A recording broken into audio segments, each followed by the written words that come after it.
Columbus, Ohio, the site of the 2024 MLS All-Star. It is a week of festivities and one of the biggest events about to take place at historic Crew Stadium. The Special Olympics Unified Games, East versus West, All-Star matchup, getting ready here on the field. David Goss and Devin Kerr with you. Devin, as an athlete, an all-star game, what does it mean and how do you handle it? I get an opportunity as the best, right, to take on the best from around the country in your respective trade, but I was also very taken back, and they're not just one sport athletes, right? I mean, I was good at soccer, in theory, but we're talking track stars, basketball stars, volleyball, ski enthusiasts, really high quality level, and a multi-sport athletes, and an opportunity to take each other on today. Great chance. It is a big opportunity. East versus West, some celebrity coaches, as you see, Alejandro Moreno and Dante Washington out here with us, and some celebrity sideline reporters. We've got the third member of our crew, Julio Baba. Julio, down to you. David Goss, Devin Kerr, what's going on, my bros? First and foremost, I'm extremely excited to be back in one of my former homes here in Columbus at historic Crew Stadium. No better moment than the Special Olympics Unified All-Star Game. It's amazing. Expect some great talent like Devin talked about, but expect the action, the camaraderie, and the teamwork to be on absolute a million. Can't wait for this one. You guys up there should be ready as well. Everyone back home, don't go anywhere because this one's going to be amazing. Goss, back up to you, my bro. Thank you, Julio. And Julio's going to be grabbing us some interviews and talking to the coaches. This is what the coaches are starting with here, Devin, our starting lineups for the East and the West. There's a couple that I want to keep an eye on here. Now, obviously a ton of talent, but Eli Malish, the center back from the West Unified team, is a junior at Missouri Baptist University, a center back there. That's the type of player you want to lean on. When you don't necessarily play with each other all the time, you have a stalwart on the back line to help you. Similar conversation for Hannah Wrigley in the midfield. 7 years with the FC Dallas Special Olympics Unified team. And then you got to have a goal scorer, right? Somebody up top that can help you go and find some goals. Well, how about Justin Booz up top? This is a person who part of the cross-country and track teams, and just sit back and listen to these numbers.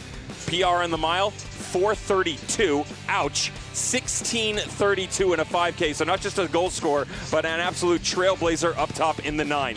The East Unified team, how about Lakota McMillian, number 7 on the back line, also a multi-sport athlete. This is what I was talking about, track and field, softball, swimming, soccer, a baking enthusiast probably as well like myself, but certainly a person who on the back line gives you a different look to help you find some success. We've got Taryn McMillian within the midfield. Taryn is actually at Eastern Kentucky University. And oh, by the way, just a little semi-professional background with the Dayton Dutch Lions and Cincinnati Sirens. Last but not least, why not up top? Chris Parks, we got a striker from the West. How about in the East? Chris Parks up top. Chris's favorite thing, as is mine, an opportunity to experience all of these great people and the fun festivities around MLS All-Star. A star-studded set of lineups, and we are ready to roll the ball out there and get it started. A little delayed because of rain and lightning, but the sun has popped out for what is going to be an incredible event here at historic Crew Stadium. Thank you for joining us here on the MLS YouTube page for this match, the finale of the Unified Special Olympics season in Major League Soccer. 2 athletes chosen from 26 different clubs across MLS. The East they're all gray kits going right to left on your screen. In the red kits going left to right on your screens. And the West in the gray kits going right to left on your monitors as we get ready for this one here in Columbus, Ohio. The referee getting everyone prepped and ready to start. Caleb Harrington in goal for this Eastern Conference team. Talked about Lakota McMillian. Kelly Robinson, also the center back pairing for this team. Franklin Escobar, the right back. Kevin Alvarado, the left back. Taryn McMillian, the central midfield, alongside Juliana Zacharias and Amelia Jackson. Rourke Martin up top alongside Chris Parks and Nolan McNellis, who you talked about as we are kicked off here and ready to roll. Justin Booz gets it started and immediately into the attack. You talked about the different athletes, but an all-star game where you don't play together very often. How do you find your feet? How do you sort of figure out the early parts of the game? Something like that right there. First strike, and it's off the crossbar. It bounces down, and it's cleared away. An electric opening here for the Western Conference to try and open up the goal scoring. Build confidence. That's what you want to do right up the strike from distance. What an absolute laser. 35 yards out. Catches the goalkeeper just off the line a little bit. Caleb Harrington didn't think that Daniel Loera would have that in his bag. That's a mistake. What a strike. The goalkeeper's best friend, the post, doing another favor. The West immediately back onto the attack once again. Araya pushing things forward. You can already see some of the elements of this team as now the pressure coming. And a big opportunity there on the counterattack. Rourke Martin trying to force the turnover. And now we've got our first foul of the game. And it's Franklin Escobar taken down. It's my center back, Eli Malish, told you, pay attention. Collegiate experience at Missouri Baptist University. How's it to be a fan since the age of 3, and only until recently do you get an opportunity to experience professional soccer in your hometown with St. Louis City coming in? Yeah, not a bad start too. A run straight to the top of the Western Conference in year 1. As you see Taron McMillian get us restarted here. Taron playing a little college soccer, as you mentioned, at Eastern Kentucky University. Studying to become a physician assistant, hoping to work in an emergency department. So experience on the big stage here, not bad to learn the pressure a little bit. As the East now gets their first half opportunity of the game, and a big strike, the left foot drive goes high and wide from Chris Parks, the Nashville SC central midfielder. Certainly nobody afraid on the big stage here to let it fly. Strikes from distance just a couple of minutes in. Well taken. And to be fair, Colin Underley well covered on the far post and goal for the West Unified team. An opportunity for the East to try and find their feet here. We saw in the MLS Next All-Star game early, the West came out flying, the East came all the way back from 2-0 down to go up 4-2. I think, as you've talked about it, it sort of shows the example of it's a real feeling out process for some teams as you are trying to learn new players that you don't grow up playing with. Flying down the left wing now, trying to create some space. And we're going to get our first corner kick of the game coming up here for this East team. It was Nolan McNellis, the Chicago native, the Chicago Fire player. Trying to break down that left wing.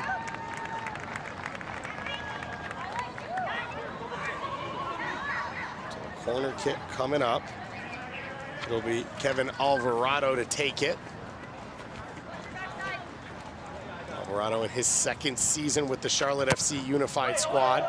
This one's floated in. It bounces all the way through the box, and it comes out the other side.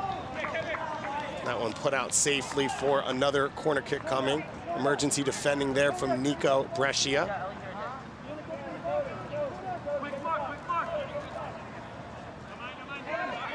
Saw Alvarado take the first corner kick. Who will it be on this second one? Be rotated back. It will be Escobar to take.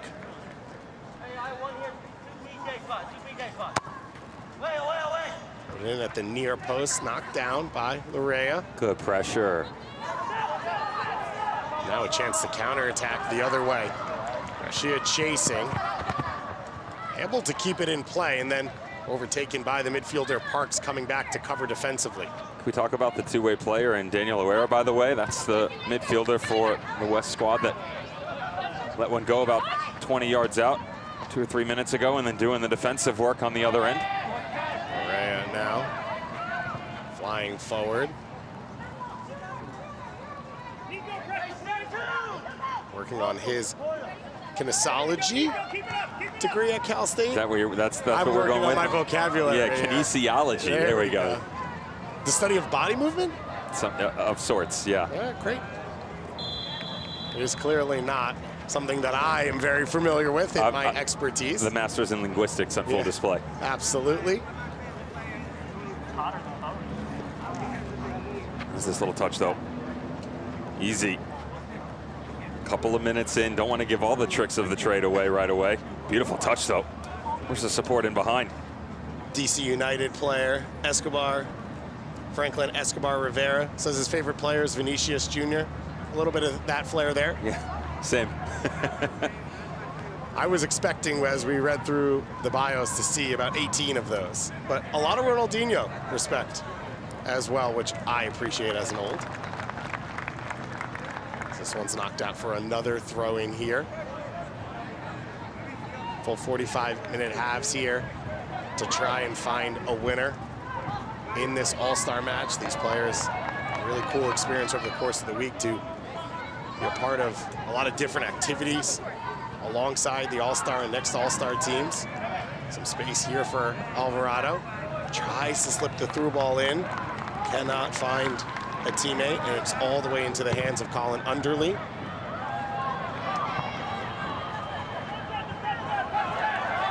A long punt all the way the other way, and the pressure immediately coming on from the west.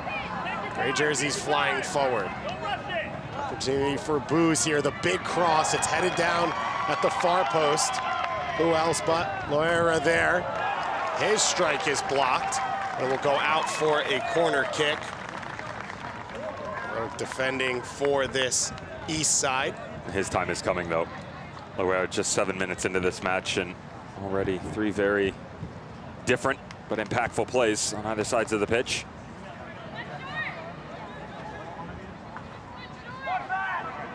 Corner kick taken quickly.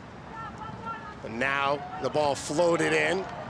Attempted punch from Harrington, not able to get there. The breakaway coming.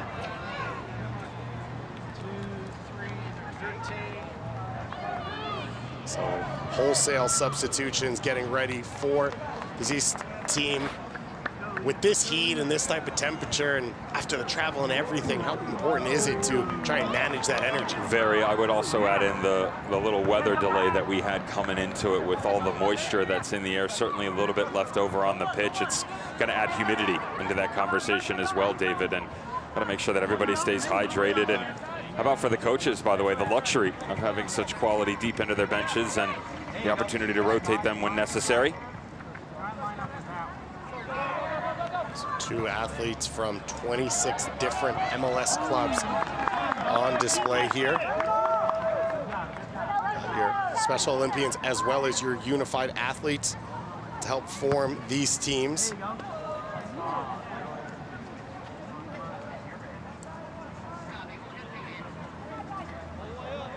First round of subs getting ready. Dante Washington, the celebrity coach, and of course a local legend for this Eastern team, helping pull the strings as this one's popped over the top. Chance for McNiles, he gets past the keeper, slides it across, still alive, and the opening goal. It's Rourke Martin, the TFC attacker. He goes to the corner and hits the big celebration.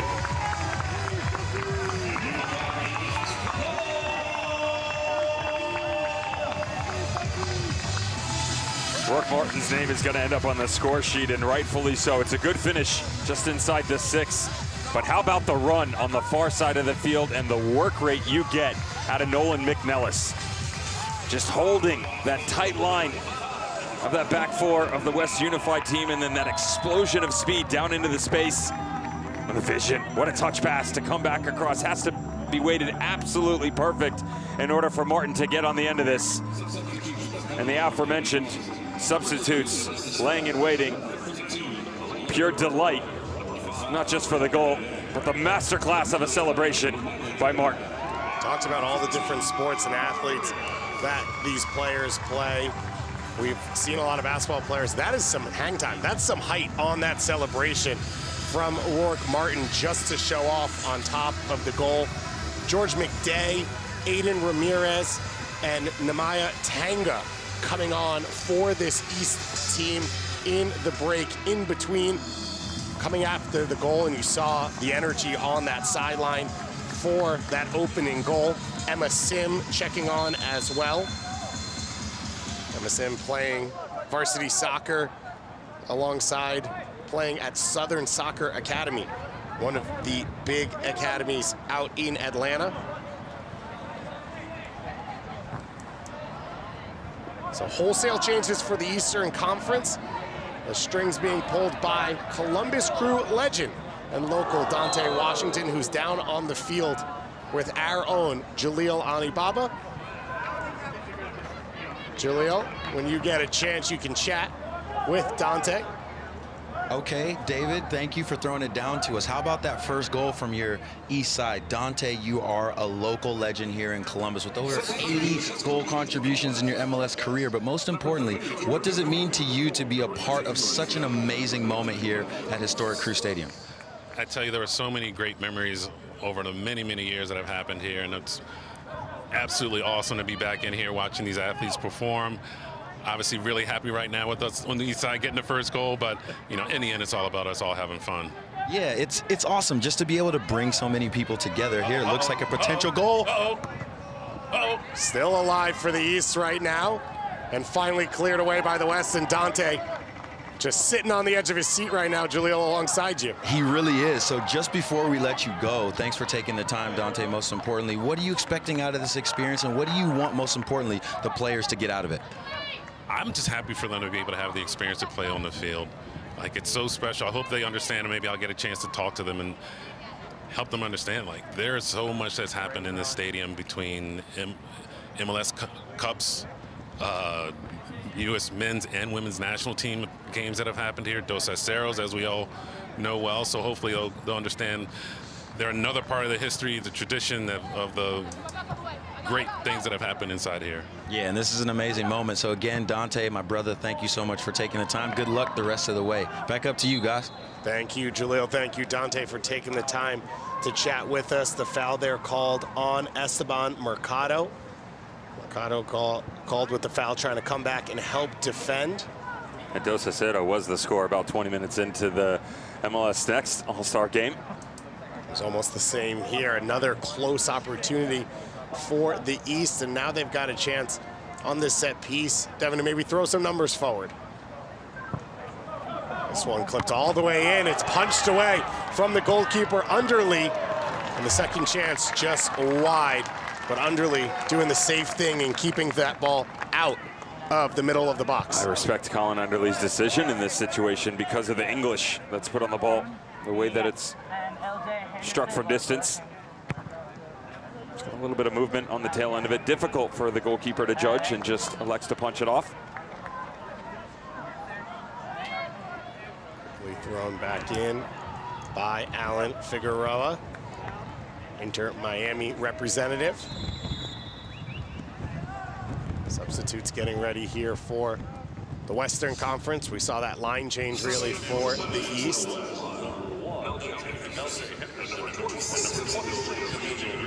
So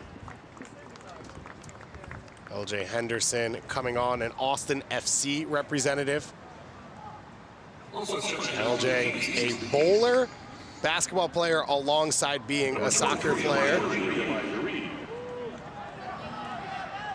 LJ getting an opportunity to represent his Texas City alongside Ike Ruiz, who is his unified partner in this game. And that's one of the coolest parts about this is you go on this trip, but you go with someone that you play with week in and week out. You go with one of your teammates, and you're able to go and experience this together while meeting all these new people. Corner kick coming now. So coming on for this west side.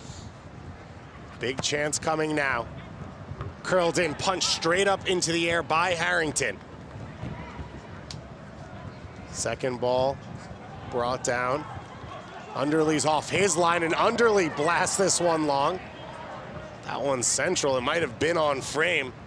So Harrington, equal to his opposition goalkeeper, able to clean things up off that corner kick and keep his side ahead.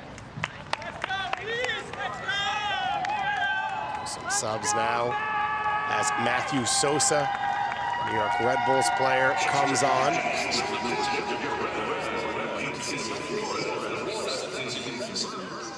Mason Burke checking on as well.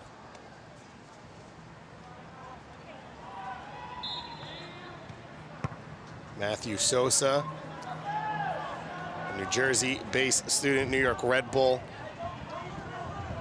representative here at this All-Star game. Sosa immediately on the ball, making a difference. Now Sims up the line. And the offside flag goes up. So a chance to reset the attack now for this Western Conference side. The West settling in here now, Devin, over the last few minutes, finding their way, finding a little bit more possession. Seems to have found sort of the level of the game here in this all-star moment. The game was a little bit spread early on and maybe just a bit confusing. Again, when you come in and you're not with these people on a regular basis, you don't understand, maybe what they tend to do in some certain movements. And so positionally, things are a little bit off, but certainly not lacking for talent whatsoever. And you talk about the West settling down, much better ball movement for sure. I'm sure that if Jacqueline Reyes, the head coach of the West squad, had an opportunity, we'd love to get Daniel Loera in the midfield on the ball a little bit more. Great job by Hannah Wrigley settling things down prior to the substitutes coming in. Loera with that long throw, and a foot race now in on goal, and Harrington had to be aggressive off the line.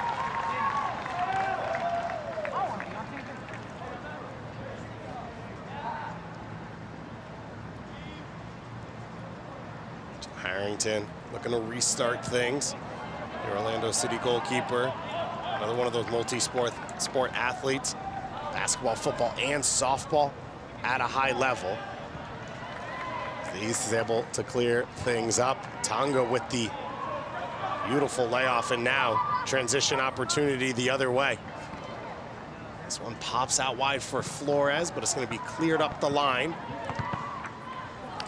Good defensive pressure here from the West.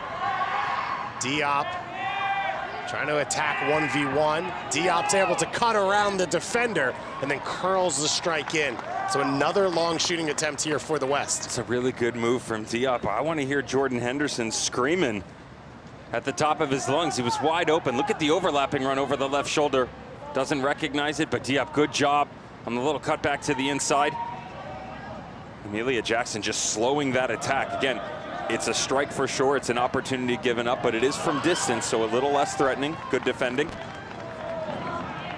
The defense there delaying as much as they can. This header goes all the way back to Amelia Jackson. She's been great. You just watch the back line. She's constantly motioning to her teammates about positionally where she wants them. Good communication. One-on-ones on her own, closing things down. Distribution, just like that. Flores won it back for just a moment for his side. Then this one goes sliding all the way back. The offside flag did go up. After the play, a big tackle, and Reed able to get back on his feet. Elijah Reed, Philadelphia Union representative. He's very excited for the opportunity to represent the Philadelphia Union, because that's a big part of this. Devin, it's not just representing yourself. You are one of two athletes that represent your whole club at a level like this. Well, it's not easy. They talk extensively about how difficult it is for these opportunities to come by, and just to get a chance to come to tryouts and then to push your way through, hold that shirt, some of which have been doing so for just a short amount of time, a couple of months, others years in their back pocket. LAFC representative coming on here in Jonathan Gutierrez. So another change to that West attacking front three. And now West on the attack. Another long strike. This one takes a deflection, and it goes just wide off the foot of the Austin FC player Ike Ruiz. And now space in midfield to run. We have seen Sosa be aggressive in this game. This one comes all the way up top. 1v1 attack, and Underly with the clearance. Emergency defending there. Good cover defensively from Juan Rodriguez. And then Underly in the right spot at the right time. How about Juan Rodriguez? A little bit too close for comfort for me personally, but had it under control. Good communication with Colin Underly. Again, even though they have given up some opportunities over the last 5 minutes, the West have done a much better job of eliminating the true threat. Big cross here. It goes over everyone's head. It will roll out on the other side of the box. So a second bite at this one now for the East. Not able to catch up with it, and some subs coming back in as we see a lineup of starters getting ready to come back on for this East squad. Devin, we talked about the rotations that will be necessary as we see a goalkeeper change coming here as well. So Underly coming off, and Alana Butler coming on in goal for this West side. Goalkeeper change, a big one, Devin, especially with the way Underly has been involved in the game so far. I would also say that not just the goalkeeper change, but how about who comes on right behind her, and Rourke Martin, the goal scorer. Motioning immediately, my time. Another chance for him to showcase what was that incredible burst of speed on the opening goal for the East squad. And you see immediately the goal scorer involved in the play. Good footwork there. The defensive pressure comes away with it. Now the East back on the attack. Trying to play it around the defender, and it's cleared out. Once again, the East trying to push some buttons here and create some goal-scoring opportunities midway through this first half.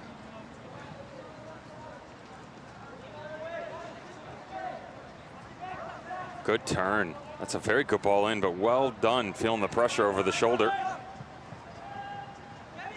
Jeffrey Perez trying to link up and play a little bit here. Some space for Alvarado, the right-footed strike, and it's got eyes for the corner. And the East double their lead midway through this first half. Another stunning goal, and the long strike on that one. Able to put it in the back of the net and put their side up 2-0.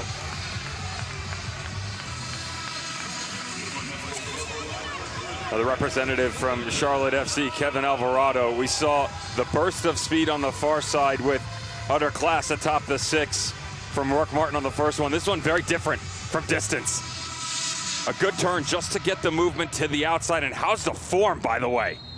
Woo-hoo. Little touchback across the body, creates separation. Beautiful technique, right through the ball, bending away, good pace, away from the goalkeeper. Excellent second goal for the East Unified squad. Charlotte FC representative, a Charlotte FC fan, and a Barcelona fan, said his two favorite players, Nathan Byrne and Lionel Messi. I think maybe a little more Messi on that strike than Byrne. Ashley Westwood will have something to say about that. Charlotte FC having a fantastic year. Of course, one of the new clubs on the scene in Major League Soccer and getting their unified team off the ground almost immediately. Kevin's in his second year with the squad, showing his versatility in this match. He's taken set pieces, he's helped defend, and then he gets the goal there on that opportunity as well.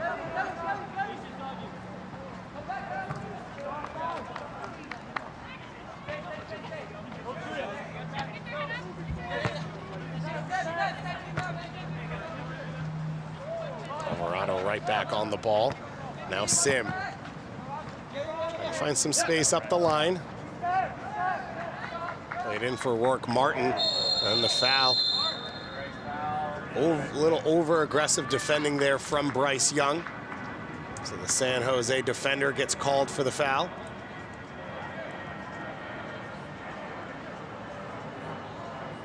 Devin, you don't want to say this for the East, but almost a carbon copy of the first game we saw where the West jumped out to a 2-0 lead in the next All-Star game. That one finished with the East coming all the way back to score 4 unanswered and get a 4-2 victory. So this game, anything but over. This free kick put in right over the top of the crossbar. West just having a little bit of trouble right now. We talked about them settling their nerves, but trying to find a way to get on the ball a bit more. There's good movement from Daniel Luera in the midfield. That's certainly the link-up player they're looking to get more out of. But as they've changed players in and out and with the rotation, they've had a little bit of an issue just trying to put a couple of passes together. Some good long balls, certainly speed to get down into the channel. But I'd like to see them control possession a little bit more, as I'm sure Jacqueline Reyes would, though it certainly hasn't bothered either one of the goalkeepers. Obviously, the 2 goals very difficult to handle Both one from just a couple of yards out and then the one from distance. Butler choosing to go short out of the back here to Young. Young playing it up the line. We saw in the stoppage a substitution there as Emma Sim coming off for this East squad. Putting in a shift at that right back position. Opportunity for Christian Lamana to come back on the field. Lamana now putting the pressure on. Able to win it back. The battle's still going, and Young steps over once again. A lot of work here for Bryce Young at that left center back position. As you'd expect, the East heavy down the right wing. A ton of their attack coming down the flank. Rotated around. Giap able to force the turnover. Trying to put on some pressure. And eventually it does roll out, and that's sort of the selfless work that forwards do have to do sometimes to win it back for their squad. And right now just struggling for a little bit of support, but great work right up top by Giap. Again, second one in a row. Zip back, the recovery run though coming from Jaime Escobar, the other Charlotte FC representative in this match. LJ Henderson just over the shoulder of Giap has been very active too. Good pressure on that back line. The problem is they've been able to squeak out a few too many times. Good link-up play with the midfield for the East. So Rylan Snethin coming on for the West squad in this substitution.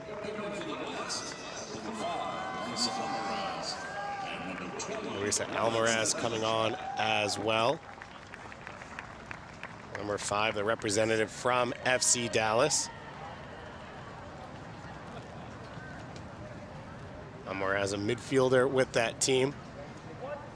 You highlighted her teammate Hannah Wrigley as well in the pregame as those central midfield sort of stalwarts. The volley attempt.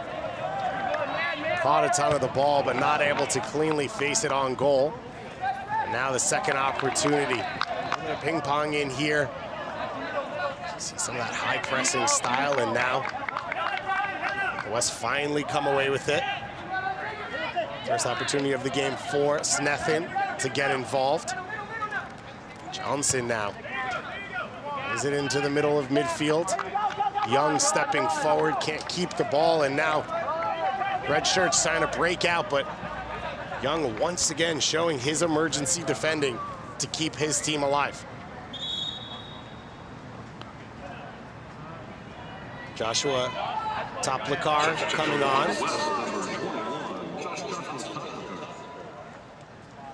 Couple changes now for this East squad as well.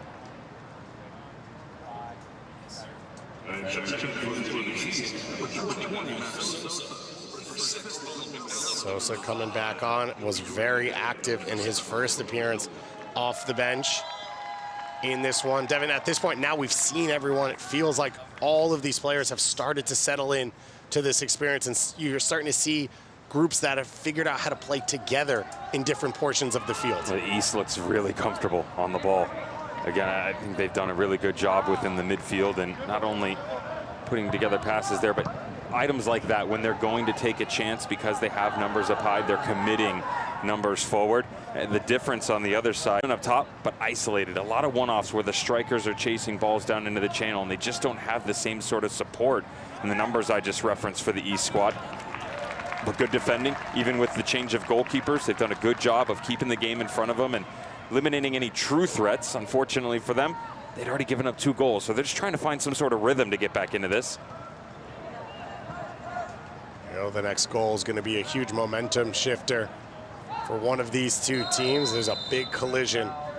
Trying to make the run out of the back line. Juan Rodriguez taken down.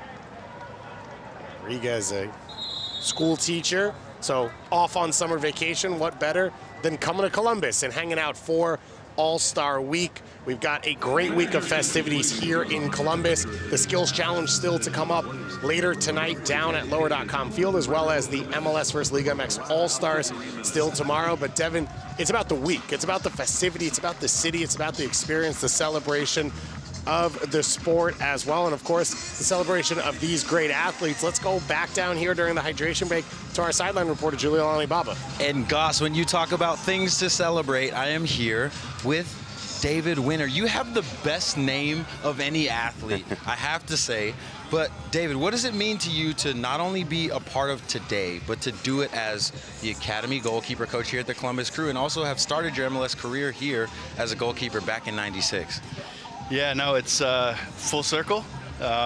It's incredible, not only for the city of Columbus, but just for the Crew organization. And it's funny you just said that about my last name, because it's even how Dante left it with the players. Like, let's do it after David's last name. So there you go. And you talk about the Crew organization doing amazing things on and off the field.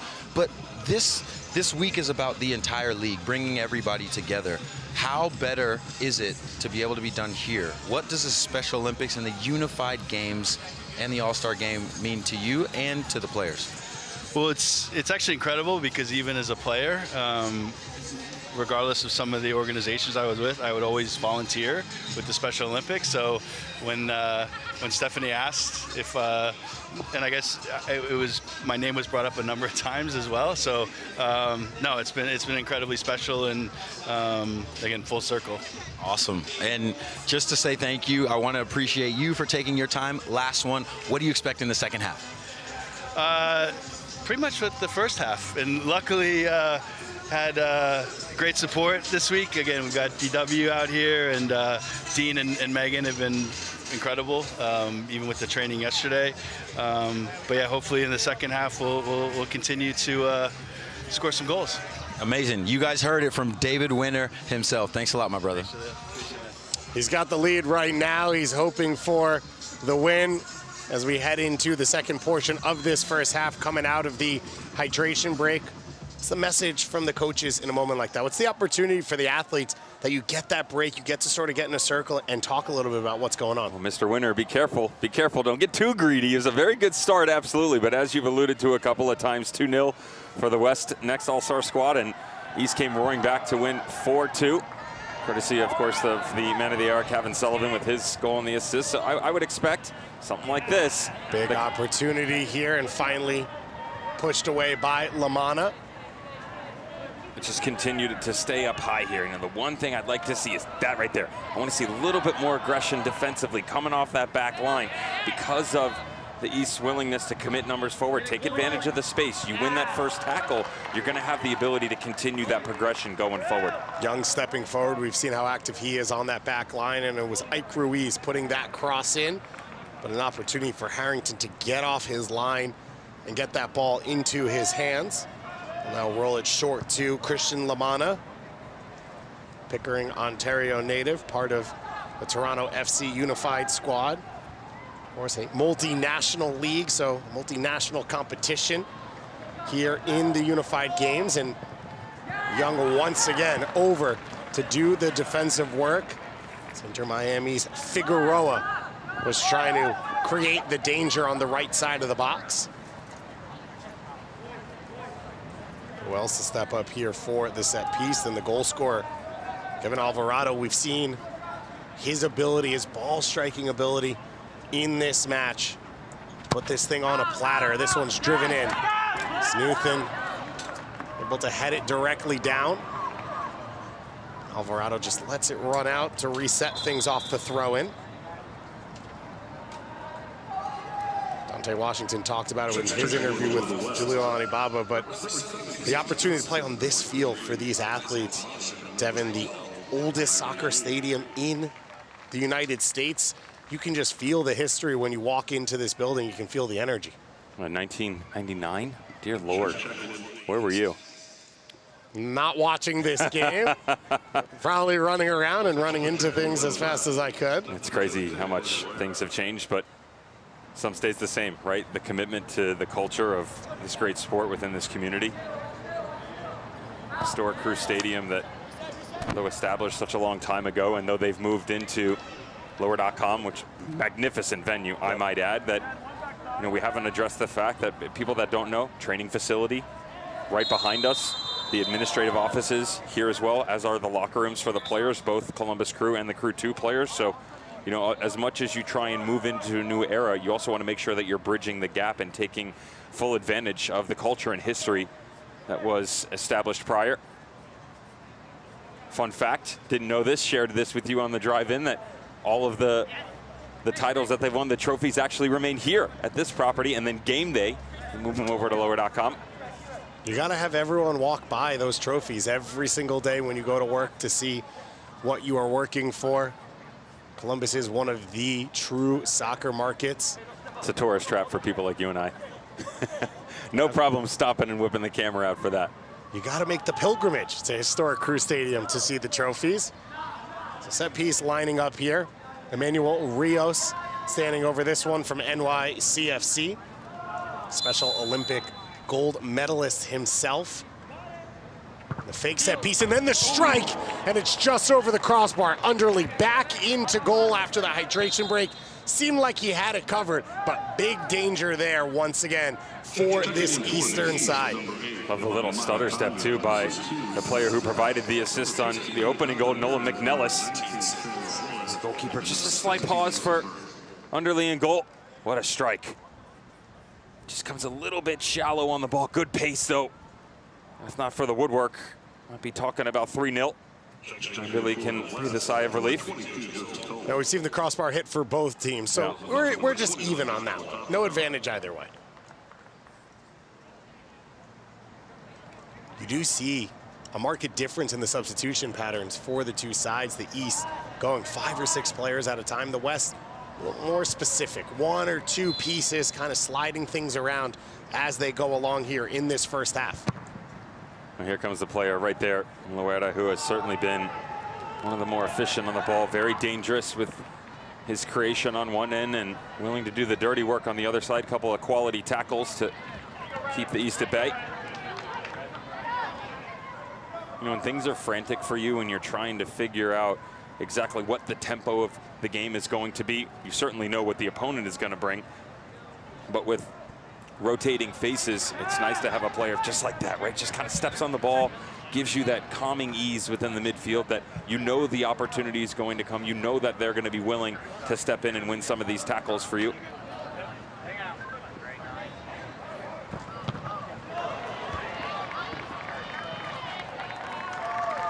Battle along the end line, able to break out now. Just a little bit too long for the West to try and link up on that opportunity. It's the East back into the attack now. 2 goals already in this match.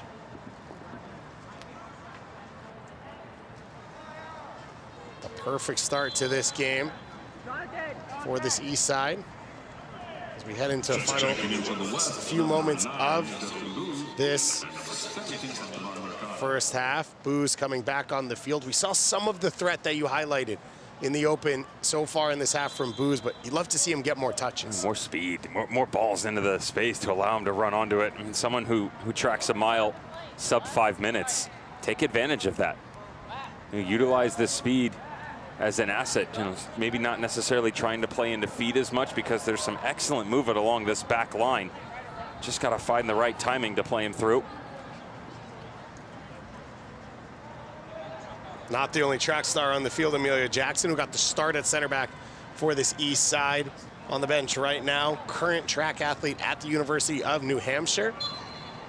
UNH, the newly found soccer powerhouse.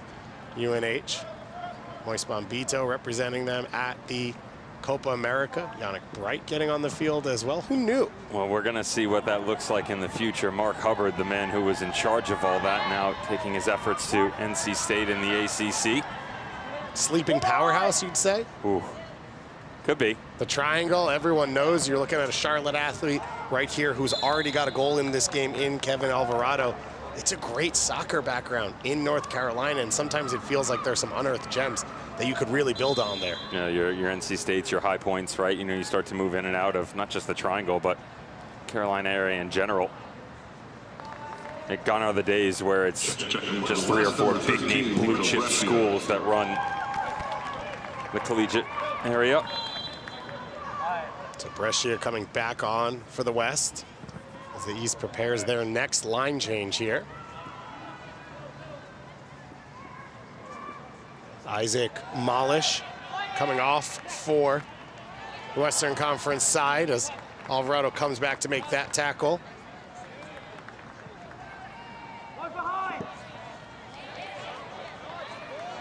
Jalil Baba would like for it to be mentioned that University of North Carolina at Chapel Hill is also a part of the state of North Carolina. I've never heard of it before, but I'll believe him.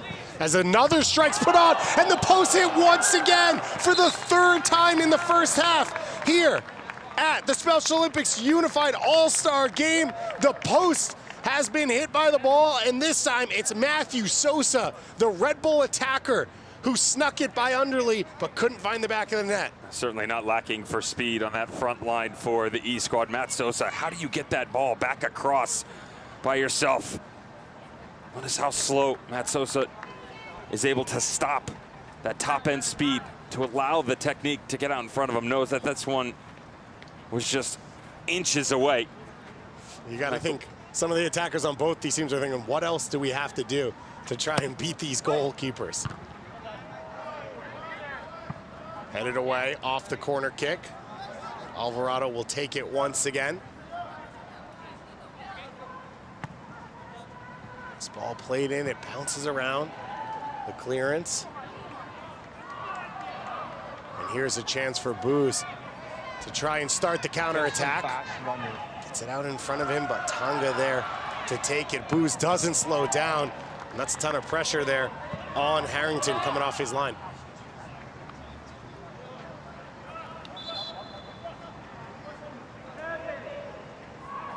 Substitutes.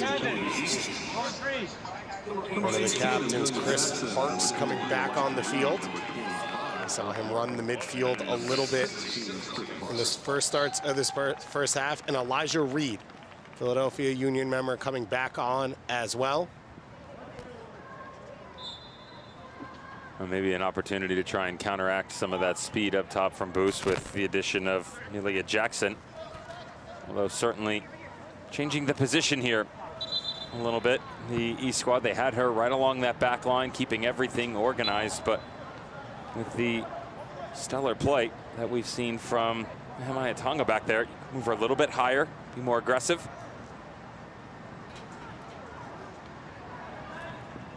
So now, just off the back of rattling the post with that strike. Jackson appealing to the referee for a throw in there at the start of that attack. No help coming, and now it will be a throw in for the West side. You can see Welsh, one of the captains of this team, coming back out there on the field. An RSL representative. Welsh wearing one of those captain's armbands and stepping in to that leadership role. As we have said, a team that's just come together over the course of this week, still learning how to play as 2 groups. It's been a fantastic first half. 2 goals for the Eastern Conference. Alvarado, the gorgeous strike for one of them, and the opening goal from Rourke Martin. Helped set up by Nolan McNellis. And that is the difference right now, as Boost continuing to put pressure on from that center forward position. And Sosa heads it forward, and now the break is on. Flores pulls it out left. Now we'll cut back inside, and his strike is blocked. Alert to the danger for the Western Conference back line. It was Cole Welsh with the block.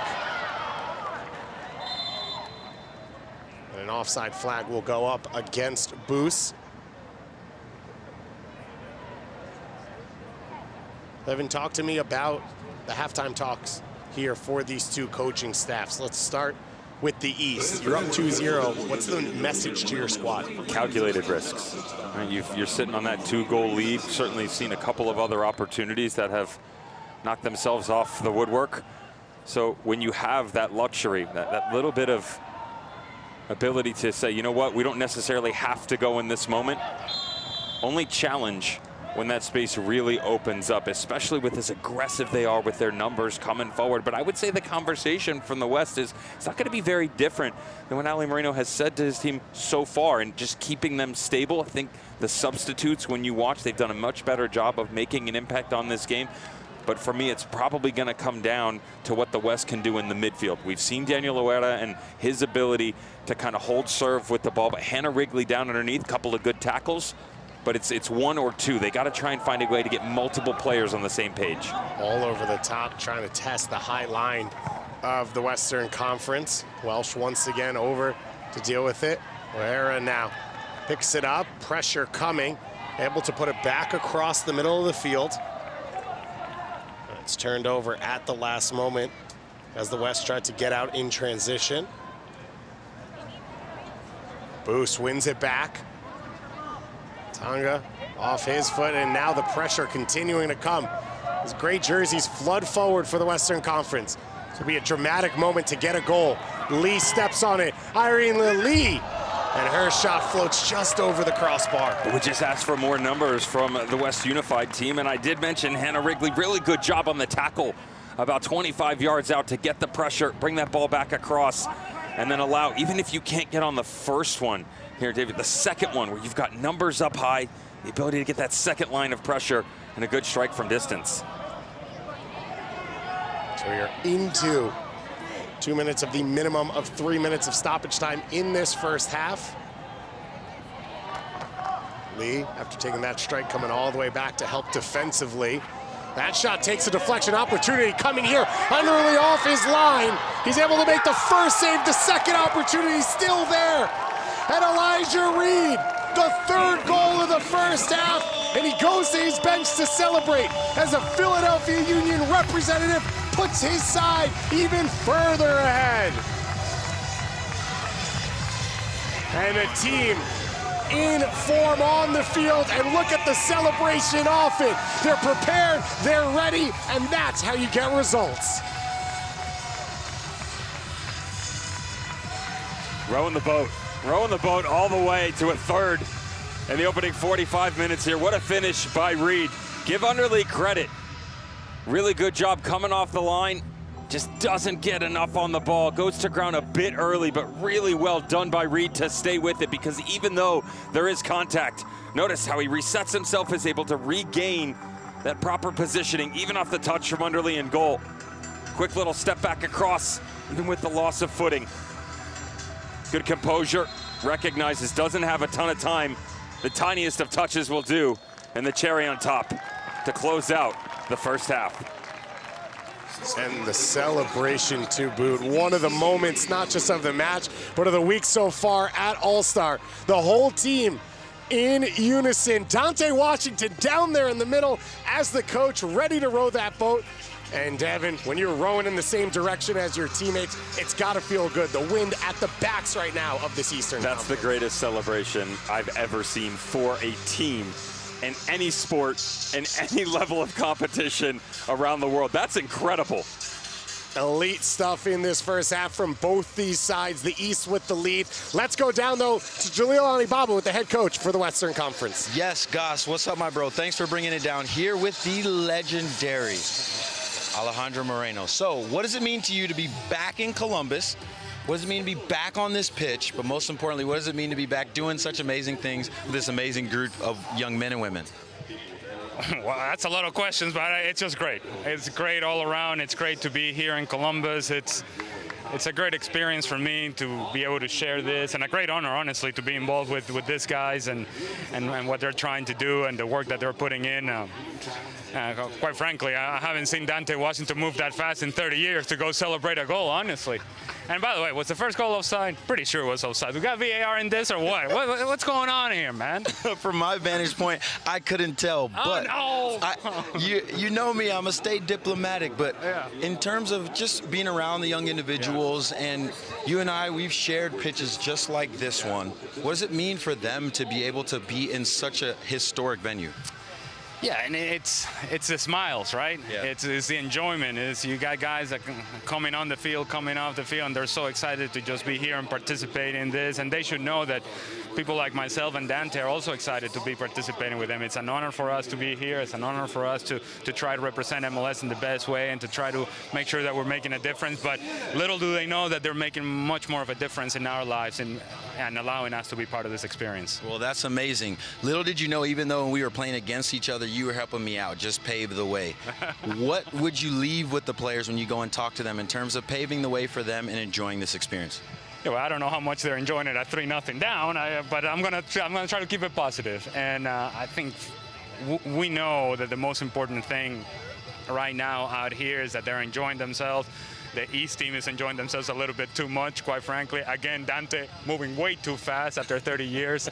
And so let's see if we can get some goals for the West side in the second half and make sure that we make this a close game, make sure that we make it really enjoyable for everybody. Amazing. Great to see you. Over 80 goal contributions in his MLS career. Go help him out. Go teach him how to score some goals in the second half, my brother. Hey, tap-ins and hold-up play. Somebody's got to draw a foul out here at some point.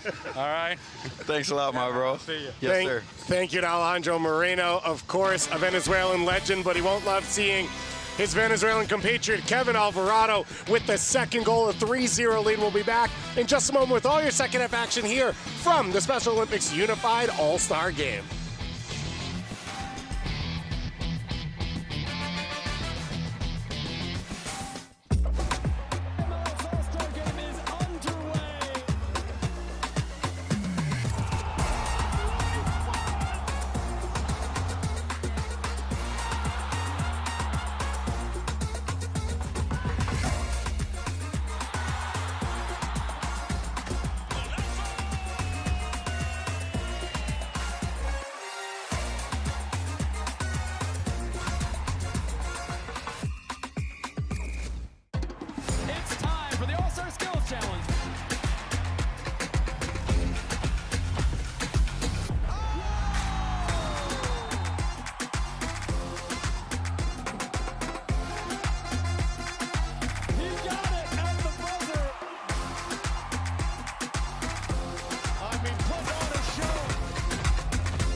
Historic Crew Stadium, the site for the 2024 Special Olympics Unified Sports All-Star Game, an Eastern versus Western Conference clash here in the Midwest, and it has been an electric start, a star-studded match. We knew there was a lot of players to watch out for, and the East coming out flowing here with 3 goals to open things up. Rourke Martin, the TFC representative, with the opening goal, what's standing up right now as the winner as we take a look at our highlights here so far from this game. And as we said, Rourke Martin getting that tap in, just like Ali Moreno said. You know, McNellis, though, good job. That explosion down in there again draws the goalkeeper out, separates the back line, and then Rourke Martin does what every smart striker does. Stay. You stay right where you're supposed to be because you recognize where the pressure is, drifting back across the 6. Excellent opening goal by Rourke Martin. But let's talk about spectacular in a different direction, and we go from distance on this one with Kevin Alvarado. Little half pirouette, touch to the side, creates all the buffer that he needs for the strike from distance for the second of the day. And then last but not least, again, speed on full display here. Transitional moment. This is the one off the post here. Another great cutback across. There was such an impressive flow of coming down quickly, then allowing the game to slow it down. On the first goal, we saw that come back across the 6. The second, they try and go to the far post, and it's off the woodwork. And that final opportunity for the East as they continue to pour the pressure on. A fortunate touch at first from Reed, but he knows exactly what to do. Underly off his line, almost makes the play, and what a celebration. What a moment here to close out the first half. Calm for Reed, didn't panic whatsoever when the ball was touched by the goalkeeper. Good recovery to finish that one off, and that's one for the record books. That celebration by the entirety of the team, very well taken. A team that has just met over the last few days, but they are firing on all cylinders. The cohesion into the celebration as well. The Eastern All-Stars, and they're all red kits. They're going to be going right to left on your screens, getting us kicked off here for this second half. The Western Conference All-Stars in the gray kits going left to right as well, as Justin Boos puts the early pressure on in the West. A lot of work left to do, but you know in a game like this, an all-star game with so much talent on display, that anything is possible, and goals could be waiting for us here in this second half. Good early work now for the Western Conference. Loera breaks in and pulls it just wide of the far post.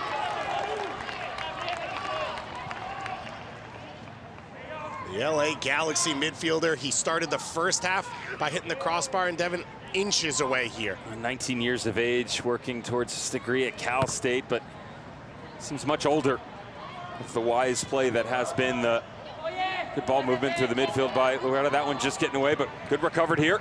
Puts this one all the way across. Harrington pops it back up in the box, and it does just enough to keep it away from an attacking player closing on it. Now the counterattack begins for the Eastern Conference. Big clearance, though, out of the back from Welch. We saw Cole Welch do a lot of work defensively in that first half. Ellie Malish as well along the Western Conference back line, putting in a ton of work, as well as Bryce Young. They've been under pressure, but they have held up very strong in some of these big moments. Welch with his best Pablo Ruiz impression from distance there. Why not? Goalkeeper just a touch off the line. Why not have a strike? When you look at the goal for Elijah Reed, it is a hopeful strike that deflects off him to open up the goal, which, as you have said, take some risks, take some chances, try and make something happen, even if it's fortunate in the attack. The sun shining here after the quick thunderstorm in the state of Ohio. 84 degrees right now. Historic Crew Stadium.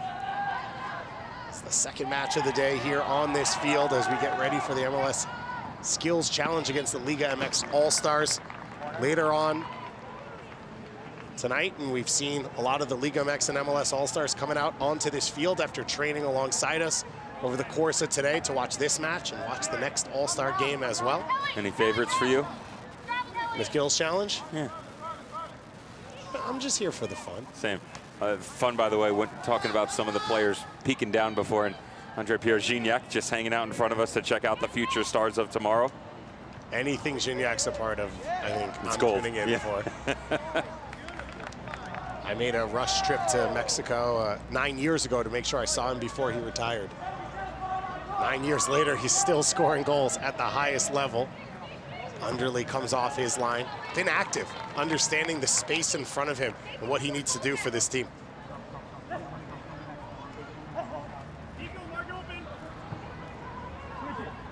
Some big performances so far in this match.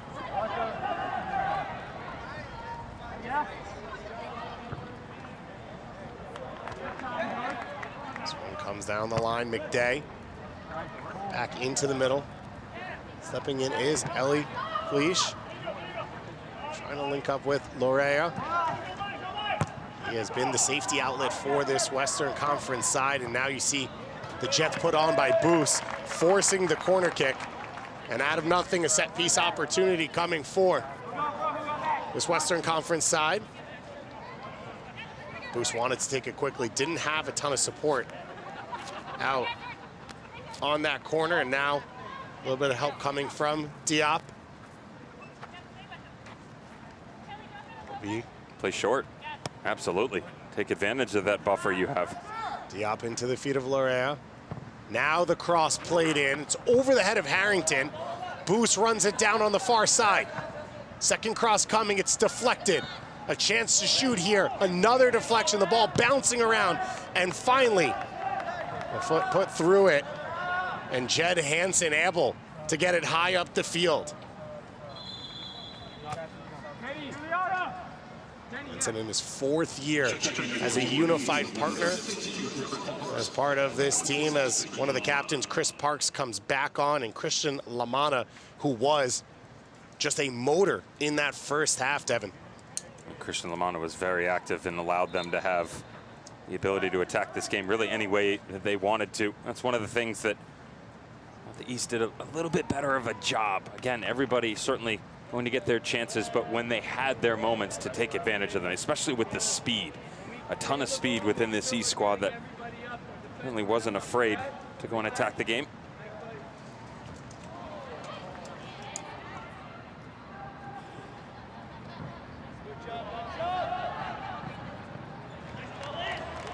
Underlay off the line to clean things up once again.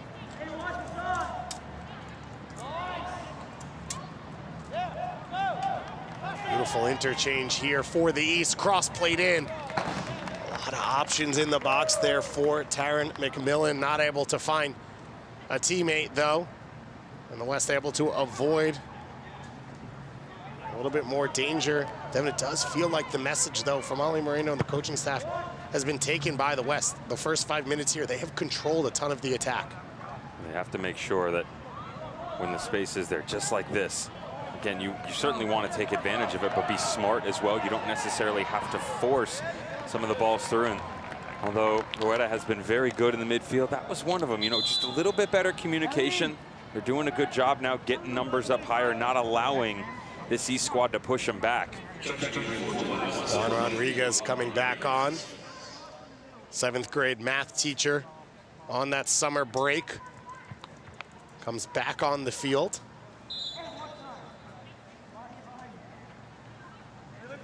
Quickly thrown in now.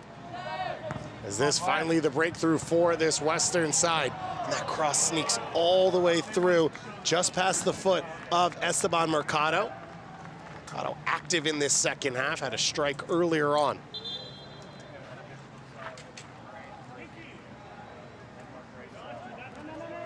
Two subs made now. Joshua Topiklar comes on, as well as Jordan Hirschlom. Jordan, a representative of the Colorado Rapids here. I mentioned it in the first half, 26 MLS clubs with players representing them here in this one. Fortunately, an injury to Matty Wheelock, so FC Cincinnati's one of their representatives, not able to be on the field, but still on the bench in the jersey. So you see Alvarado's footwork, slides this one all the way through, and the offside flag has gone up. The seeing eye through ball finds the feet of Elaine Figueroa, just in an offside position. A little bit of a cat and mouse here between Dante Washington and Ali Moreno. Moreno makes the subs, Washington waits, then counteracts it. We saw the success for the Eastern Conference of the line changes in the first half. Now, the West trying to keep their players fresh here in this second half. And Bryce Young back in as well, the junior at Cal Berkeley. Bryce had a very good closing performance in the first half. Young man right there. Young, good ball through. Immediately directing things. A collision still alive here. And then the slide tackle played by Amelia Jackson.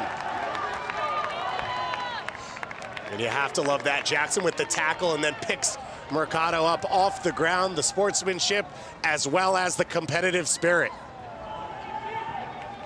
Rodriguez all the way back to Underley.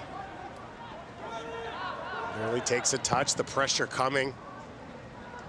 Underley not able to beat that first line of pressure, but Young able to help him out. And now a chance to break for Herschel. Sit out in front of himself, able to close down and make the defensive play. And the West get a shot away here. Rodriguez all the way out wide. Mercado doing everything he can to try and catch up to that one. That's the effort you'd expect to see in an all-star game. The second half starting much as the first finish by Bryce Young, calling for this movement immediately, and love the ball coming back forward. Again, we talk about numbers and the willingness to maybe take some chances here for the West Unified team. Great job getting some numbers up high, but then as we saw a couple of times in the first half, Amelia Jackson, just that little slide back over, another tackle. She's done an incredible job spearheading that defensive trio on the back line. Esteban Mercado recovering from an ACL injury, getting back into soccer through this unified team, has been a bright spot here in this second half.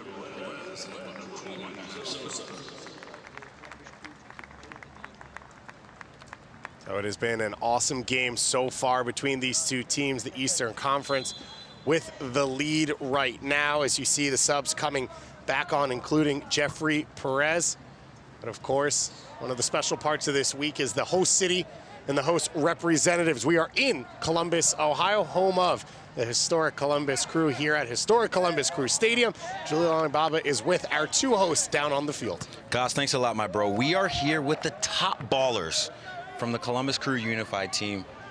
Yima, on my left-hand side here, what do you think, what do you have to say about this experience? How fun has it been for you? It's been amazing. Honestly, a truly gracious experience. I mean, I can only thank Jesus Christ above for giving us this opportunity. It's been amazing. We're having a lot of fun, you know, competing against the West, hyping up the East, and, you know, we're leading strong, so we're hoping to keep that going. Leading strong is right, but the second half has been a little bit more cagey. So I know we're here to you. What has been your favorite part, and where'd you guys come up with the celebration of the choo-choo train, my guy? What I have to say is that when I first started training, you know, I kind of got a little sidetracked, but also at the same time throughout the match, I learned much more, started getting used to people, started getting used to where I'm at, and it's been such a fantastic experience. It's been amazing. Yes, thank you. And I got to know, do you have a favorite Crew player on the first team? Who is it and why?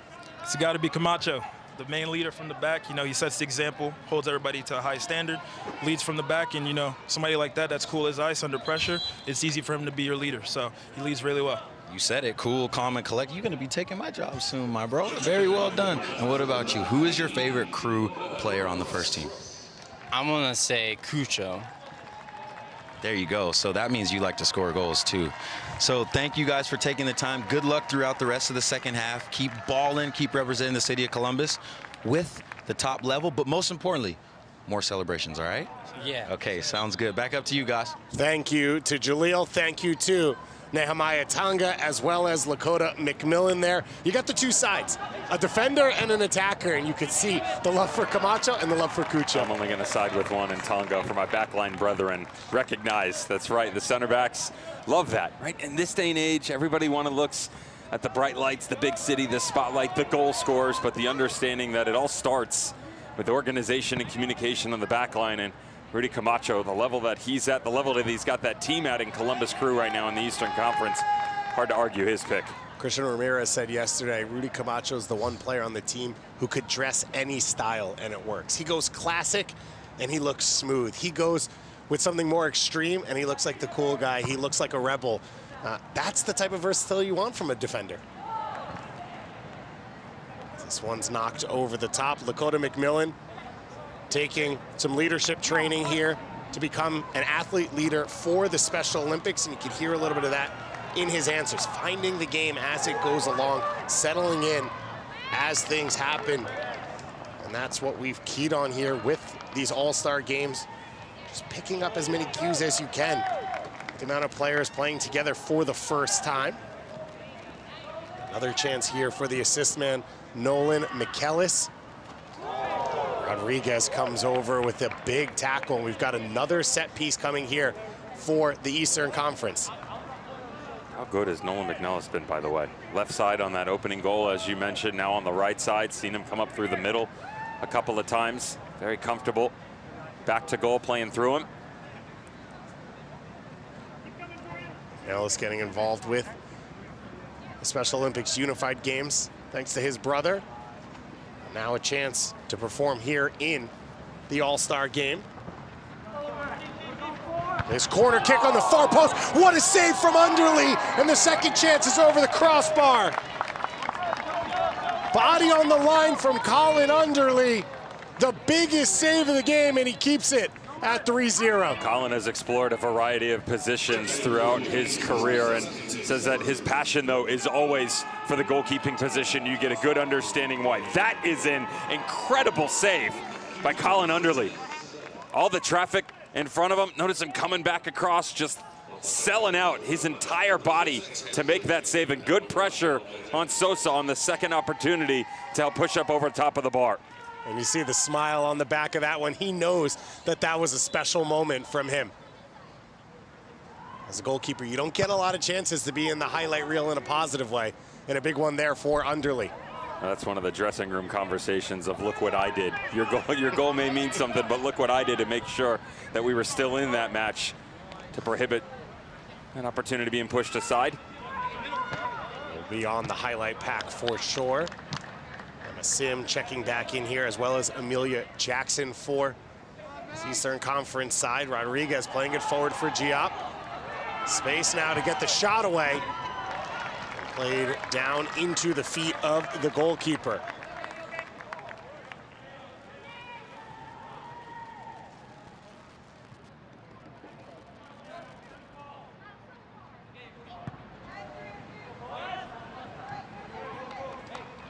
So big chance on the counterattack.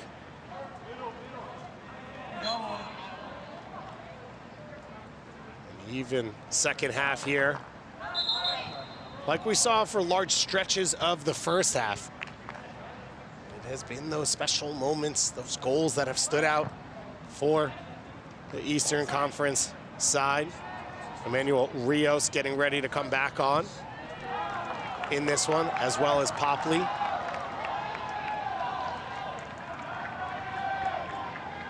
Kenny Gould, Popley. Member of Inter Miami, will come back on alongside Lamana. Number 14, Kenny Gould, and number 26, Christian Lamana. Coming in for the West, number 20, Riley Snethen. And you see now, 60 minutes in, the subs coming off a little slower here as you start to see the heat start to wear on these players, and those subs are going to be important. I'm fatigued and I'm not running around. I feel it. I'm tired just watching them and all the activity that they've got. Again, difficult temperatures, long game for sure. We had the weather delay, so mentally trying to stay locked in. The humidity starting to kick up.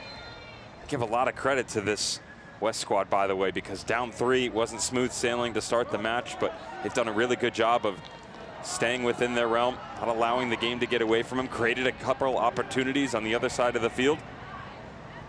Here's a chance. This one sneaks through.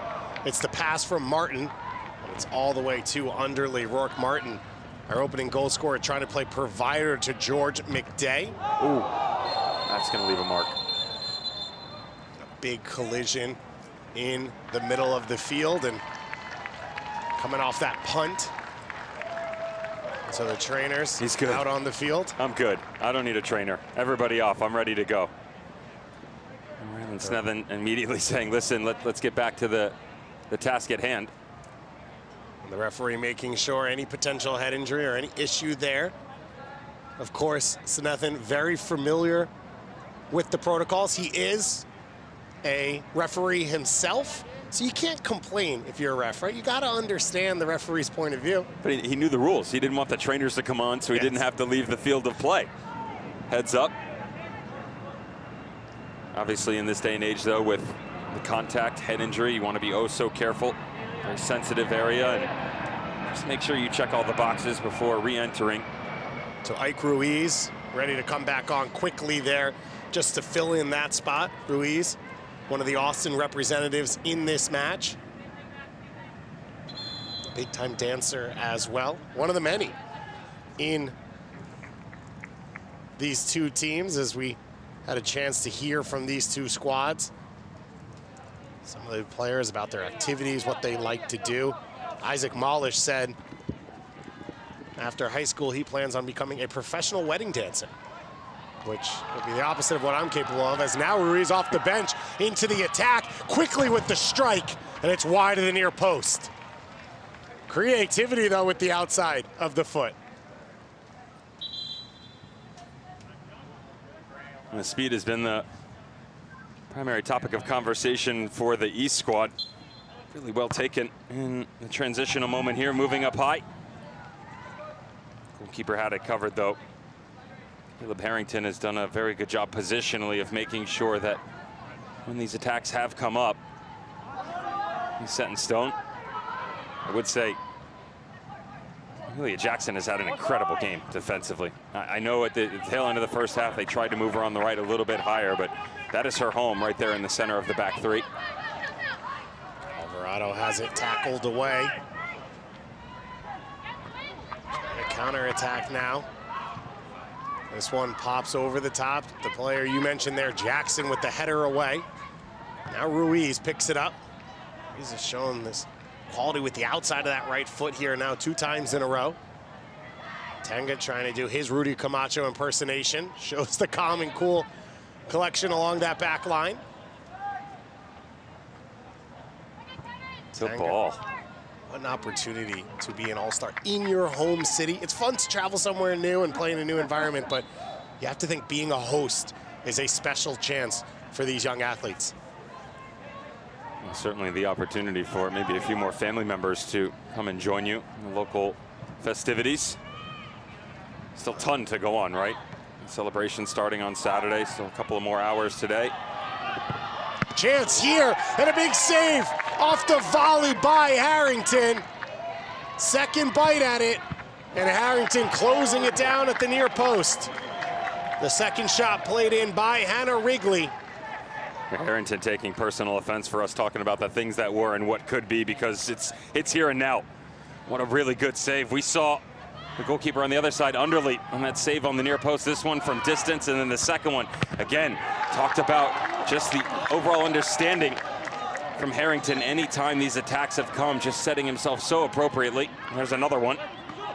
Harrington forced into a save while we were watching the 2 saves he just made. A ton of work right now for the goalkeeper as the offside flag goes off. And here's the other chance that Harrington was forced to make the save on. 3rd year running for Caleb Harrington with Orlando City, and this one a different fashion turnover. We haven't seen that very often from the East squad, and very well taken. Most of the chances that have come the way of Caleb Harrington have been from distance or an acute angle.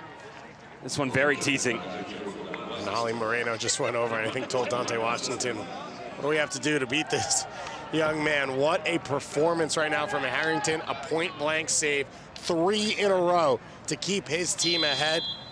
As you said, the Orlando City native, an opportunity to represent this squad for the 3rd straight year.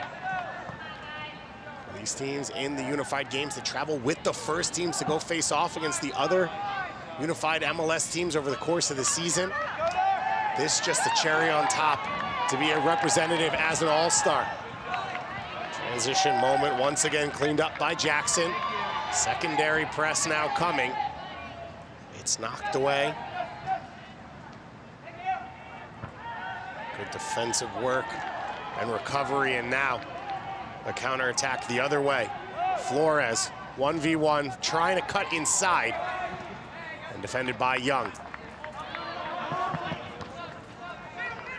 Ruiz forced back onto the field because of the potential head injury, but has taken advantage of the extra minutes. Ruiz now with the big cross.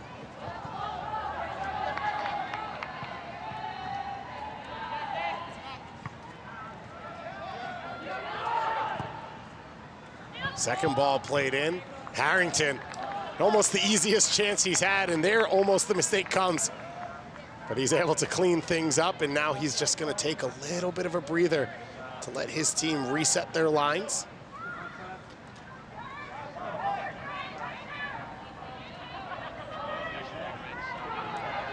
We expect to see Alana Butler come back on the field in goal for the West in just a moment.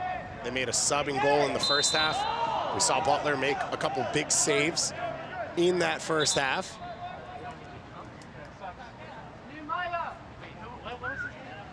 There's Rylan Sneth in there, called for the foul. You know, the referee himself felt like maybe it was a bit of a 50-50 shoulder charge. The referee should have let him play on. If anybody's going to know the rules of the games, Rylan Sneth will. Anissa Almaraz, FC Dallas representative, back on the field for the West. The goal scorer, excuse me, Rourke Martin back on as well. Saw it, Devin, in the first half. The way he uses the space, the way he found the space for that tap-in to open up the goal scoring. Showed those true goal scorer instincts as now Snethin on the top of the box. He's got teammates around him, shot right into the defender's body. And he's scrambling defensively. The slide tackle from Snethin, just putting everything in this one to try and find the breakthrough. And now Ruiz in on goal once again, the strike, and it's pulled just wide of the post. They have huffed and puffed, they cannot blow Caleb Harrington's house down, and somehow this East team has held the shutout through 70 minutes. Sometimes there's no magic, and another really good line of pressure spearheaded by Ryland Snethin up high as they come in transition. The numbers just inside the top of the 18. I tell you, Harrington looked that at that angle might have had a bit of a problem with it. Ruiz just peppering the goal over and over again here over these last 5 minutes. You have to think if the West can get a goal here, they can start to make things very, very interesting. Maybe cause some tension for this Eastern Conference side. Turned over, beautiful footwork in midfield here in the East, trying to get out. They're not able to get away from pressure. And now the West back on the ball. What an attempt there. What a series and run from Jaime Escobar. Good tackle, though. And back by Brescia. The 1v1 play down the wing, comes all the way in for Diop. Diop, not a ton of space. This one's gonna sneak through, but the offside flag will go up in the end. It's a quality step on the far side. Ramirez involved, and good transitional moment from this West squad that just cannot find the breakthrough today, can they? Feels like they've done a really good job working themselves back into the match. Substitutes finally starting to pay off for Jaime Moreno, but I would say on that back line, Amelia Jackson and Terry McMillan, incredible. Like interchanging positionally, they've floated in and out of a 3 to a 4. They've brought numbers up high. They've been exposed a lot more here in the second half, and yet still kept that shutout. There you harp on some of the goalkeeper performances, but keeping things clean in front as well. Snethin has done everything he can to try and help his squad break through here. And the East forcing the turnover. Transition opportunity coming now. Gonna get out on the break. A little bit too far forward. Space now for LJ Henderson. Henderson looking for a teammate. We'll run a little bit long as the offside flag does pop up. So a restart coming for this East side. Devin, about 15 plus minutes left to play. It has been all West here over the course of this second half. What does this team need to do to try and find the breakthrough? A little bit of luck. A little bit of luck. This is one of the ones where you walk over to your opposition and say, could you just stand there for a minute, please? I can remember being 15 years of age. I was playing up on a U19 team, and I was having a day. It just wasn't going well. And I was out on the wing, and I looked over at my coach, a guy who had me running up and down the sideline, and I said, I'm not really sure what to do. He said, why don't you walk over and just ask him to slow down? So with as great as they've been here in the second half, the West Unified squad walk over to the East and just ask for a little bit of help. All jokes aside, they've really done everything, right? I mean, you can't take away from the performance that has really been, I wouldn't even say it's the second half here. They did a good job the final 10 minutes of the first half as well. Defensively, struggled in the first half. But Rourke Martin, haven't been able to call his name for the East. That's because they've been so tight on that back line, locking down those through balls and then choosing their moments to going forward. Just a little bit of class in the final 15 yards to finish things off. And a little bit of luck, as you said, as well. The XG off the boards, off the charts. Yeah. And we heard Taylor Twellman talk about it in the first game today when his team was trailing 2-0. He said, we've had more chances. We've had the better chances. It'll come. It did. for the East earlier today from 2-0 down back to a 4-2 win. So could we see something similar here? How dramatic would it be if we see a couple goals going forward for this one? Captain coming back on here in Cole Welch for this Western Conference squad, the RSL center back.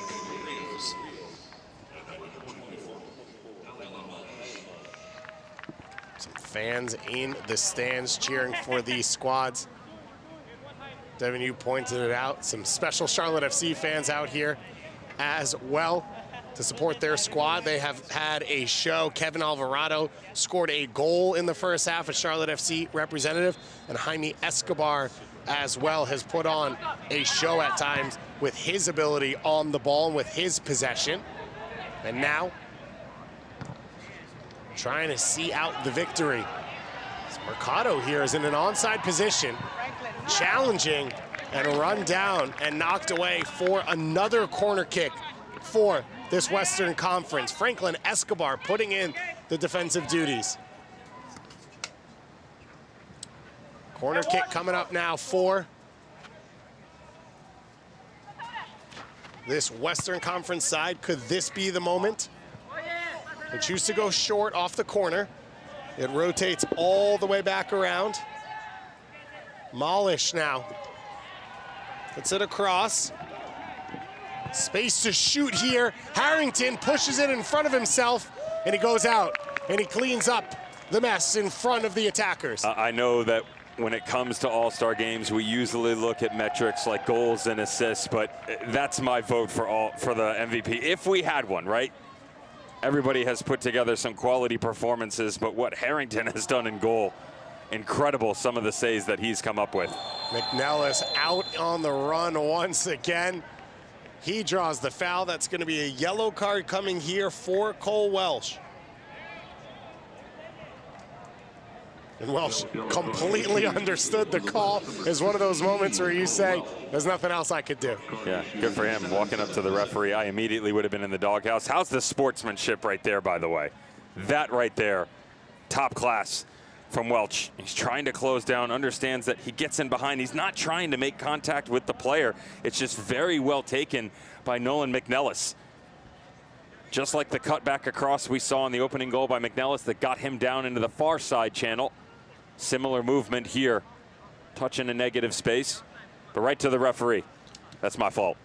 Welch was so bothered, he just sprawled out himself after that to say, now we're both on the ground. We both deserve it, and back on the field. And as you said, you love to see the sportsmanship, such a huge part of the unified game, meeting new people, engaging with new people, making friends across teams. It's not just your own teammates, but your opponents as well. It's been awesome to see the camaraderie between these two sides as we line up this set piece. This is prime territory for Sosa and Alvarado, the way that we've seen them strike the ball here this afternoon. Alvarado already has a goal in this game. This one floated in, and it's over Butler. And it's the fourth goal, the second of the game for Kelvin Alvarado. And Charlotte FC's representative leading the way. And we've got another team celebration.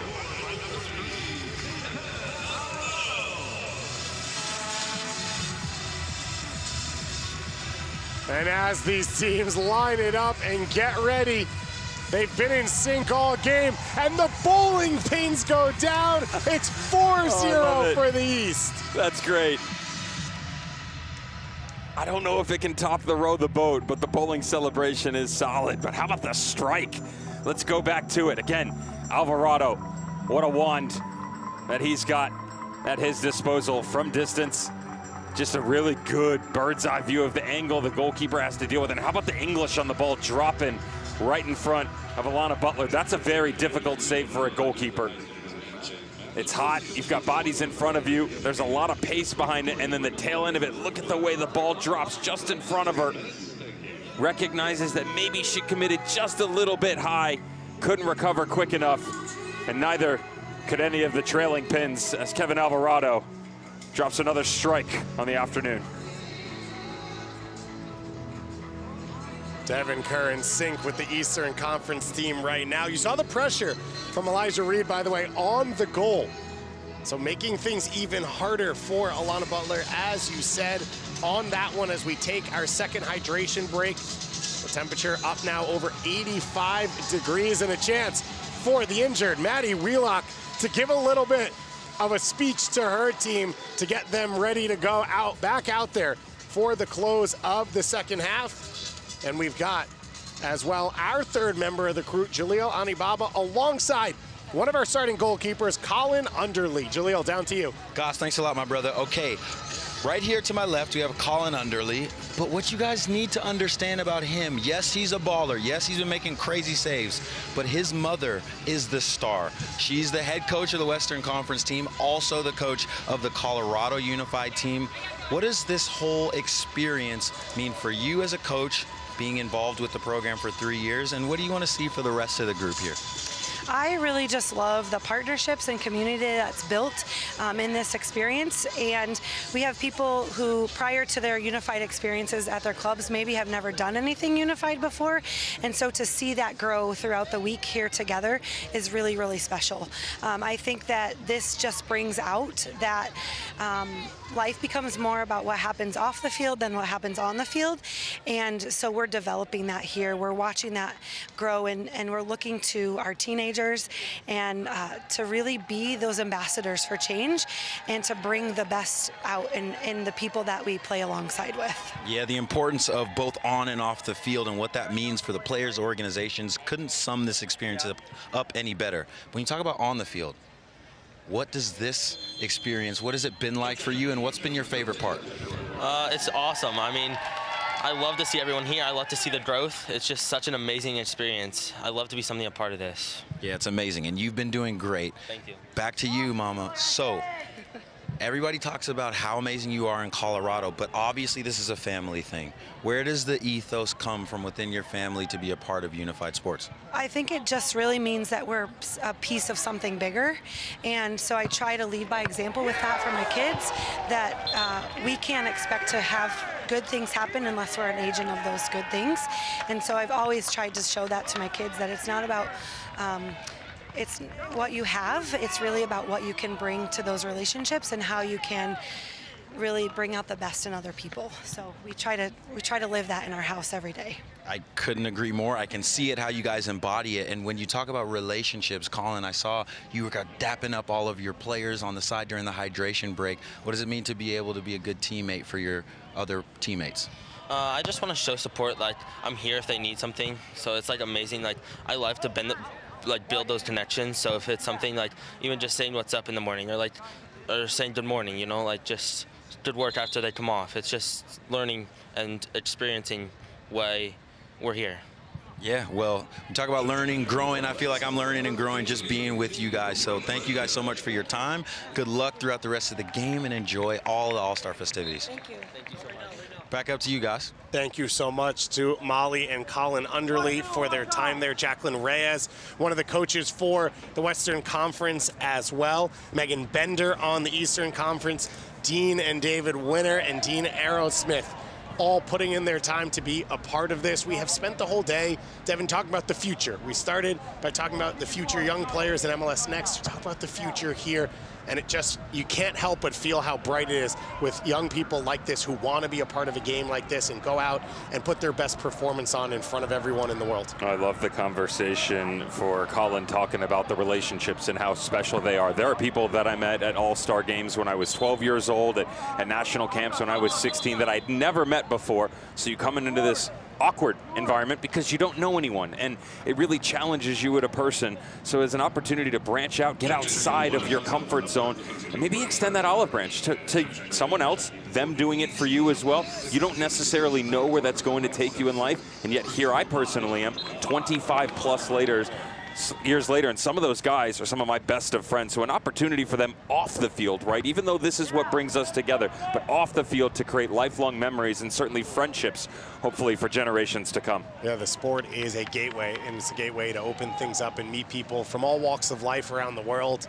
It is why it is the beautiful game in my mind, and I think you heard that in what Molly and Colin Underley had to say. I think you heard it as well in the other conversation we've had over the course of this day with Ali Moreno, with Dante Washington, with Lakota McMillan, as well as with Nehemiah Tonga, as this one rolls just wide. Now, we do have to say, while we were talking with Khalil and the Underleys, your man here, Caleb Harrington, stepped up once again with a big save. Harrington on the strike from distance by Daniel Loera. Yeah, it was your favorites against each other. Yeah, one-on-one against like my guys parents. from both teams. It's difficult, right? But that's the kind of night, afternoon, evening, however we're going to phrase it. What time zone are we in, by the way? The weather delay, you got to try and keep up here, but very well taken by Loera from distance, and Harrington unstoppable in goal this afternoon. The fourth goal there right before the hydration break from Kevin Alvarado.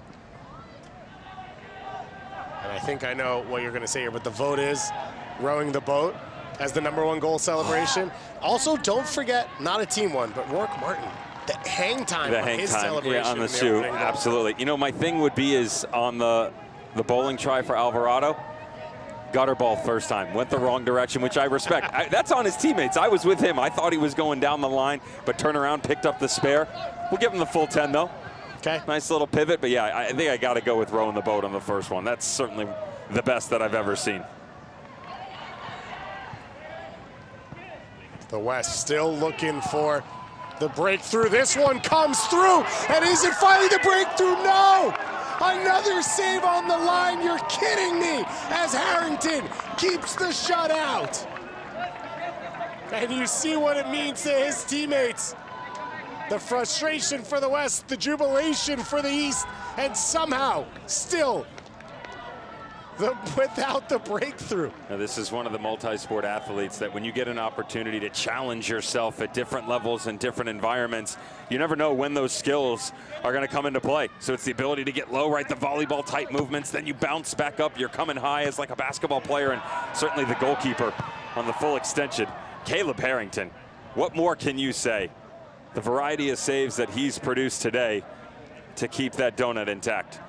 I think at this point it's a performance that if you're the West, you almost feel like it's just not your day. You don't even feel bad about it anymore. Ali Moreno threw his hands up in disgust and looked right at Dante Washington. Come on, man, give us a break here. Your goalkeeper's still in the show. The foot save, the flexibility to get the foot out, and then, as you said, pop right up and keep your mind in focus to then push that second ball away. What a moment for Harrington. What a performance from him. What a day it has been. The 2024 Special Olympics Unified Sports All-Star Game here at historic Crew Stadium. Thank you all out there for joining us. It's been a special afternoon. We were lucky to get it in, but the weather worked out perfectly. You just needed the sun after the storm clouds blew away to bring that little bit of joy to the field. And these two sets of players have done that for us over the course of this game.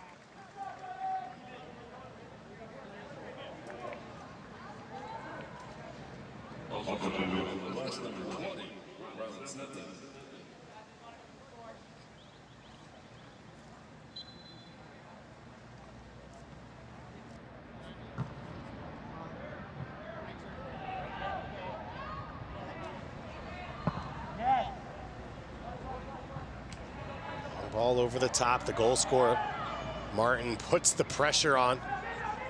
Martin shot out of a cannon here, is able to win it back for his team. Drops it back to Lamana, the two Canadians linking up there.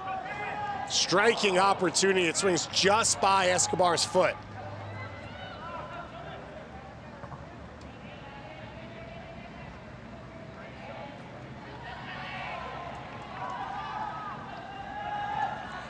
Devin, were you ever coached by your parents? I've heard that you're not coaching, so I already know the answer to that question with your own kids. Officially on the sideline, no. Certainly there were some words of encouragement, we'll say, from the sideline, though. They weren't involved in the coaching staff, but always trying to find a way to make sure that I was headed in a positive direction, teaching me not just about what I needed to exhibit on the field of play, but as a person, right? I think that's another thing that the growing pains, in a good way, of what you go through, experiencing the emotions high and low as you go throughout a match, how to manage those appropriately. We saw in the first game today, John Stakiris with his son Mateo on the field for the West next team, and now we see Molly coaching her son as well here in this second game. There have been some incredible parent-child relationships that have been super successful. Of course, here in the U.S., we've got the Bradley family, Michael playing under Bob at the national team and club level. I couldn't do it if it was me. I don't have the capability. As much as I love my family and how great they are, they drive me nuts as well. But you could see how much it means to the Underly family to be a part of this event, to be a part of this moment. Colorado Rapid representation there, coming out of the Rocky Mountains. As we are into stoppage time here in this second half. Handball called off the deflected clearance. So we've talked celebrations, let's talk goals. 4 goals, which is the pick of the litter. Ooh, I'm on the spot now. I don't want to disappoint anybody for the efforts that were put forth. I'm a big fan of the second one, obviously because of the strike. But I do think that the first one, the way that they went about it, the way that the East attacked it, it was the challenge, then the ball movement through the middle, down into the corner, the effort to then win the 50-50, and then the patience on the ball back across to find the trailing run. Everything that we've spoken about today, opportunity, energy, relationships, like all of that, I thought that was the perfect display of all of it in one movement together. I knew you'd go soccer nerd about tactics and passing and movement, not go with one of the long strikes, but I'm actually going to go other direction, go Elijah Reed. That's fair. The composure after the collision with the goalkeeper, to keep it, to keep your feet, and then not take too long for the defense to be able to scramble back and get that finish. And you saw the energy there in that celebration as well. But you can't go wrong with one of those 4 picks. And of course, Kevin Alvarado, 2 goals himself. Just a monumental performance as his Charlotte teammate Escobar once again shows off his dribbling quality. Escobar flying through, and Escobar sneaks it past the keeper. And Charlotte FC come into play. They bring 3 different goals, and the celebration from Tonga and Escobar, and the backflip from Elijah Reed along the sideline. Little Dragon Ball Z at the end. Why not just throw everything at the wall and see what sticks? Quality footwork. Again, we talked about the energy, but how's this burst right through the midfield? 2-footed on the right, coming back across, and then doesn't force the game down into the corner. Instead, Escobar does such a good job of keeping this in front of him. Actually saw very similar movement in the first half. The goalkeeper was able to push it aside, but this time around, great patience to put this into the bottom corner, and the 5th of the afternoon. You clearly have a situation where the celebrations were worked on, and as you got to stoppage time, everyone on the team decided, let's just use them all here. You've got the shoe shine, you got the Dragon Ball Z celebration, Reed with a backflip, everything going on. Hey, we need defense. You see Elijah Reed there, the back of your shot, calling for a substitute as well off the back of that backflip. He's got the goal already today. It'll be a day he will remember forever.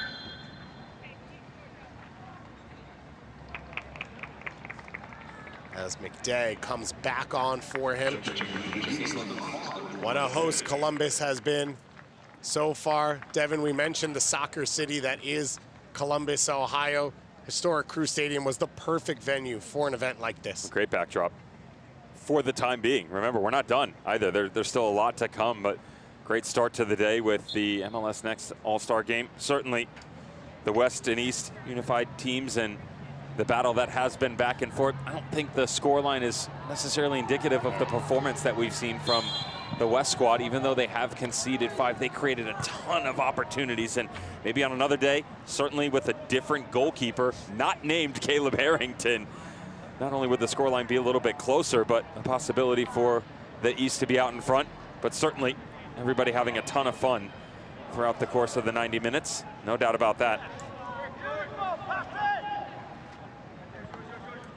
You'd have to think the XG on this game, 3.13 to 3.0. That's how close it's been. And yet, somehow the West has been shut out in this one. Only on the scoreboard. The performance has been top-notch. They have put on a show, a star-studded match here. The 52 best players from across the MLS Unified and Special Olympics field. And it has been, as expected, living up to everything we were hoping for from this big game. As the West, just one last crack at trying to find a breakthrough. What a relief it would be to get one so late on. Not able to link up. And that'll be the final kick of this one.